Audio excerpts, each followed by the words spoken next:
Bütün hayvanlar eşittir ama bazı hayvanlar diğerlerinden daha eşittir. Edebiyat tarihinin en can yakıcı, en ironik ve en ünlü cümlelerinden biriyle karşı karşıyayız sevgili dostlar. George Orwell 1945 yılında yayımlanan Hayvan Çiftliği'nde bize bir hayvan masalı anlatıyor gibi görünse de aslında insanlık tarihinin en büyük trajedilerinden birini, Rus devrimini ve sonrasında kurulan totaliter rejimi bir çiftlik ölçeğinde deşifre eder. Bugün beylik çiftliğinin isyancı hayvanlarıyla tanışacak, adaletin nasıl tiranlığa dönüştüğünü ve güç hırsının en saf idealleri bile nasıl kirlettiğini göreceğiz. Bu video, propaganda tekniklerinin, toplumsal hafızasızlığın ve diktatörlüğün anatomisidir. Hazırsanız, insanların kovulduğu ama insanlıktan çıkmış domuzların yönettiği o çiftliğin kapılarını aralıyoruz.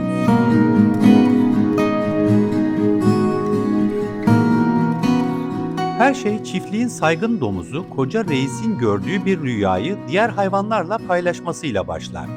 Koca Reis hayvanlara insanların onları nasıl sömürdüğünü, emeklerini nasıl çaldığını ve bir gün insanların olmadığı bir dünyada özgürce yaşayabileceklerini anlatır. İngiltere'nin Hayvanları şarkısını hep bir ağızdan söylerler. Bu saf bir idealizmin, eşitliğin ve umudun şarkısıdır. Koca Reis öldükten kısa bir süre sonra çiftliğin sahibi Bay Jones'un ihmalkarlığı ve sarhoşluğu bardağı taşıran son damla olur. Hayvanlar beklenmedik bir anda isyan eder, insanları çiftlikten kovar ve beylik çiftliğinin adını hayvan çiftliği olarak değiştirirler. Artık kaderleri kendi ellerindedir. İlk iş olarak devrimin anayasası sayılan 7 emir büyük bir titizlikle ahırın duvarına asılır. Bu emirlerin özü basittir. 2 bacaklılar düşman, 4 bacaklılar dosttur ve en önemlisi hiçbir hayvan bir diğerini öldürmeyecek, hiçbir hayvan giysi giymeyecek ve tüm hayvanlar eşit olacaktır.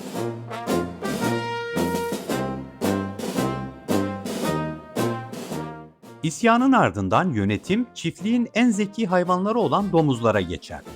Bu süreçte 2 lider öne çıkar: Snowball ve Napolyon.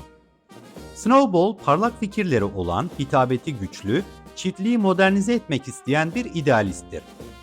Yel değirmeni projesiyle hayvanların iş yükünü azaltmayı hayal eder. Napolyon ise sessiz, derinden giden, fikir üretmek yerine güç toplamaya odaklanan kurnaz bir figürdür. Bu iki domuz arasındaki çatışma aslında devrimlerin kaderini belirleyen o kırılma noktasıdır. Snowball halkı ikna etmeye çalışırken Napolyon gizlice yetiştirdiği vahşi köpeklerini sahneye sürer. Snowball köpekler tarafından çiftlikten sürülür ve Napolyon mutlak iktidarını ilan eder. İşte bu an demokrasinin bittiği ve diktatörlüğün başladığı andır. Napolyon artık tartışmaları yasaklar. Kararlar artık sadece domuzlar tarafından alınacaktır.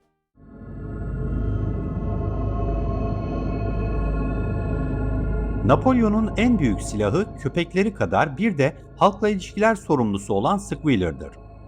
Squealer, siyahı beyaz, yalanı gerçek gösterme ustasıdır. Hayvanlar ne zaman bir şeyi sorgulasa, Squealer onlara istatistikler sunar, hafızalarını karıştırır ve onları Bay Jones'un geri gelmesiyle tehdit eder. Devrimin ilkelerinden sapıldıkça ahırın duvarındaki 7 emir gizlice değiştirilmeye başlanır. Hayvanlar, bir hayvan yatakta uyumayacak emrini hatırladıklarını sanırlar ama duvara baktıklarında bir hayvan çarşaflı yatakta uyumayacak yazdığını görürler. Alkol yasağına aşırıya kaçmamak şartıyla eklenir. Hayvanlar kendi hafızalarından şüphe etmeye başlarlar. Squealer onlara sürekli olarak yaşam koşullarının iyileştiğini anlatır. Oysa hayvanlar her geçen gün daha çok çalışıp daha az yemektedirler. Tek fark artık bir insan için değil, kendi çiftlikleri için çalıştıkları yalanıdır.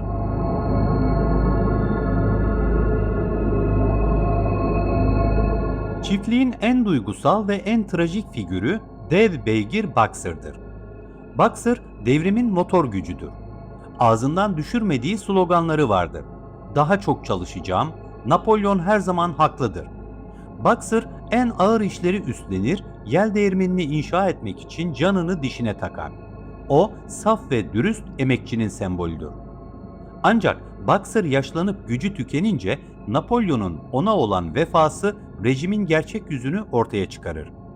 Napolyon, Boxer'ın bir dinlenme evine gönderileceğini söyler.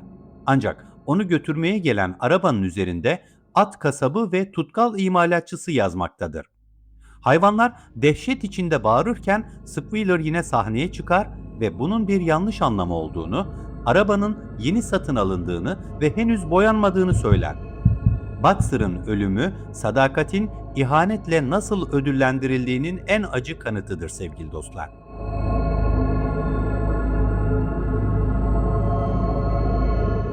Yıllar geçer, çiftlikteki pek çok hayvan yaşlanır veya ölür.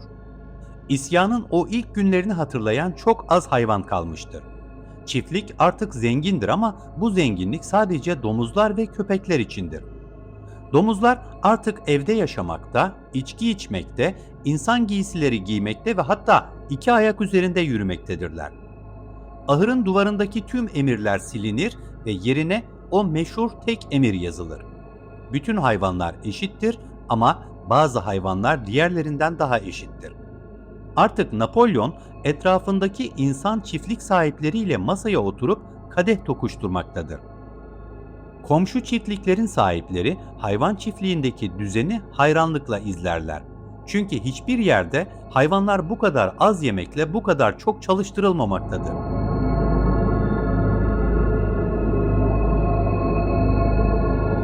Romanın sarsıcı final sahnesinde diğer hayvanlar pencerelerden içeriye, domuzların ve insanların birlikte verdiği ziyafete bakarlar.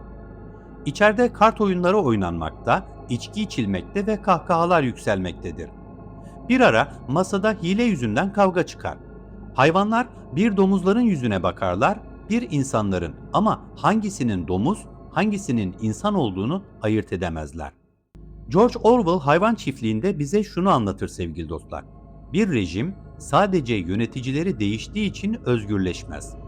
Eğer denetleme yoksa, eğer halk sorgulama yetisini kaybetmişse ve güç tek bir elde toplanmışsa, devrimciler en sonunda devirdikleri canavarların kopyasına dönüşürler. Hayvan çiftliği sadece Sovyetler Birliği'nin değil, gücün sarhoş ettiği her türlü otoriter sistemin ebedi aynasıdır. Bugün bile dünyanın herhangi bir yerinde bir lider kendi halkını propagandayla uyutup ayrıcalıklar içinde yaşıyorsa, Napolyon ve Squealer orada hala hayattadır.